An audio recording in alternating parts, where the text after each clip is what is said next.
Congress party ने यह आरोप लगाया है कि 60 वर्ष के दूल्हे को कौन दहेज देता है, जमीन से संबंधित मामले जो विवाद सामने आया था उसको लेकर क्या कहें?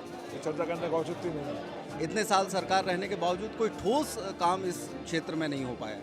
अब आज का बेरोजगार क्या वजह है? इस दौरान बहुत घने दौरे हो रहे हैं, क्या स्थिति खराब समझ में आ रही है, इस वजह से केंद्रीय नेतृत्व को यहाँ पर आना पड़ा?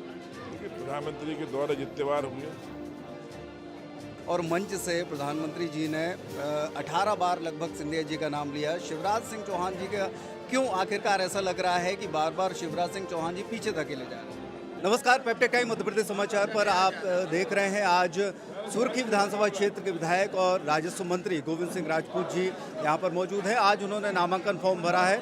सर, सबसे पहले इस पूरे क्षेत्र की जनता के लिए किस तरीके का संदेश देना चाहेंगे? आज आपने फॉर्म सबमिट किया है। पहली चीज़ ये है कि हर बार फॉर्म में आपकी धर्मपत्नी जी साथ में रहती हैं, क्या कोई वजह है? सुर्खी हमारा परिवार है और हमने हमेशा सुर्खी को एक परिवार की तरह माना है और सुर्खी ने मुझे भी एक परिवार की तरह माना है। तो चुनाव एक परिवार का है और परिवार का आशीर्वाद मुझे मिलेगा, ऐसा मुझे पूरा विश्वास है। जहाँ तक फार्म भरने की बात है तो ये स्वाभाविक है कि महिलाओं का हाथ किसी काम में लग जाता है तो निश्चय उसे बहुत ही शुभ माना जाता है। तो हमारी पत्नी, हम दोनों फार्म भरने हमेशा साथ आते हैं। सर, इतने वर्षों से आप लगातार यहाँ पर प्रतिनिधित्व करते रहे हैं, कौन सी ऐसी बड़ी सौगातें हैं जो क्षेत्र को आपके द्वारा दी गई? बहुत सारी सौगातें हैं, बहुत सारी। सुर्खी में इस समय 15,000 करोड़ के करीब काम चल रहे हैं। जो भी आवश्यकता थी, जो भी यहाँ की मांग थी या जो हमने घोषणा की थी, करीब सब हो चुकी है। चाहे कॉलेज हो, अस्पताल हो, स्टेडियम हो, रोड हो, नहरें हो, काफ़ी कुछ करने का प्रयास किया है और ये विकास का पहिया अभी घूमता रहेगा। आने वाले समय में भाजपा की सरकार बनेगी और बनने के बाद फिर मुझे सेवा का अवसर मिलेगा, मैं फिर काम करूँगा। सर, ये पिछड़ा क्षेत्र बुंदेलखंड का माना जाता है और बेरोजगारी और पलायन एक बहुत बड़ा मुद्दा है। इंडस्ट्री ना होने की वजह से लगातार पलायन हो रहा है। इतने साल सरकार रहने के बावजूद कोई ठोस काम इस क्षेत्र में नहीं हो पाया है। देखिए, पलायन बिल्कुल नहीं हो रहा है। अब आज का बेरोजगार स्वयं के रोजगार स्थापित कर रहा है। छोटे छोटे काम स्किल के माध्यम से ITI ट्रेन लड़के हमारे बहुत सारे लोग हैं जो स्वयं का व्यवसाय खोलकर दूसरों को व्यवसाय दे रहे हैं।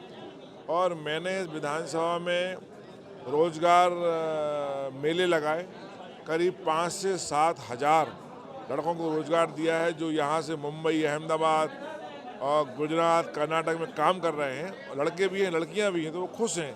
आगे और हम चाहेंगे कि सरकारी नौकरियाँ भी उनके लिए दिलाएं, प्राइवेट नौकरियों के लिए भी उनको जगह मिलना चाहिए और स्वयं के रोजगार भी स्थापित करें, ऐसा मेरा सोच है। सर, बीच में एक मुद्दा आया था कि जो है मंत्री भूपेंद्र सिंह से आपके काफ़ी तल्ख संबंध रहे, संगठन के स्तर पर भी बातचीत हुई, क्या वजह रही एक ही परिवार में आने के बावजूद फिर इस तरह की घटनाएं सामने आई? कुछ नहीं, भूपेंद्र सिंह हमारे बहुत पुराने मित्र हैं। हम दोनों ने साथ साथ राजनीति की शुरुआत की है। पहले हम लोग विपक्ष में थे, अब दोनों साथ साथ हैं और दोनों ही पार्टी के लिए काम कर रहे हैं और पार्टी में एकता है, कहीं भी इस प्रकार का विघटन नहीं है। सर, ये मेरे शब्द नहीं हैं, जनता के शब्द हैं। जनता और कांग्रेस पार्टी ने यह आरोप लगाया है कि 60 वर्ष के दूल्हे को कौन दहेज देता है, ज़मीन से संबंधित मामले जो विवाद सामने आया था उसको लेकर क्या कहें? कोई मुद्दा नहीं है, वो उस मुद्दे पर ना कोई बात करना है ना कोई मुद्दा है। जो अनावश्यक उठा था वो ख़त्म हो चुका है, वो बात चर्चा करने का औचित्य नहीं है। अभी लगातार मध्य प्रदेश में गृह मंत्री जी अमित शाह जी के दौरे, प्रधानमंत्री के दौरे लगातार चल रहे हैं।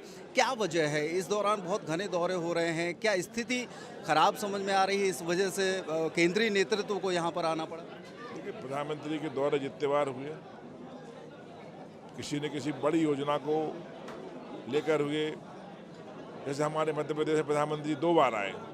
अब आप देखिए, एक बार संत रविदास जी के मंदिर जो 100 करोड़ का बना है, देश में पहला है, प्रधानमंत्री जी आए, बहुत लोग खुश हुए।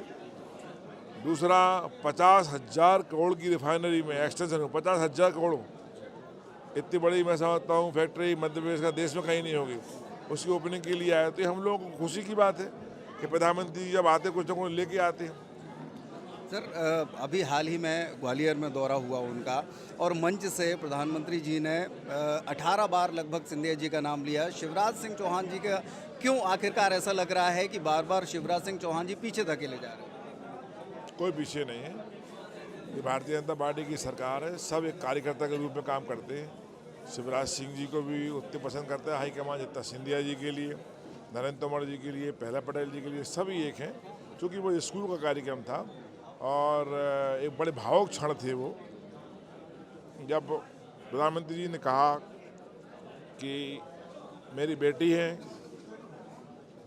महारानी, और चूँकि प्रधानमंत्री जी गुजरात से आते हैं तो उनका ये अपनत्व और प्रेम दर्शाता है कि वो एक पारिवारिक पृष्ठभूमि को भी उतने पसंद करते हैं जितना राजनीति के लिए।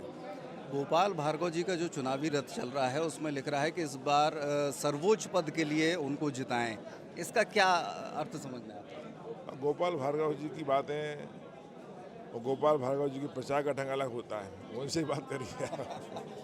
तो आगे आने वाले समय की अगर बात करें तो जनता आपको आशीर्वाद देती है, तो क्षेत्र में ऐसे कौन सी योजनाएं आपके दिमाग में हैं जिनको लेकर आप आगे काम करना चाहेंगे? देखिए, योजनाएं बहुत सी हैं, कोई विकास का पहिया रुकता नहीं है।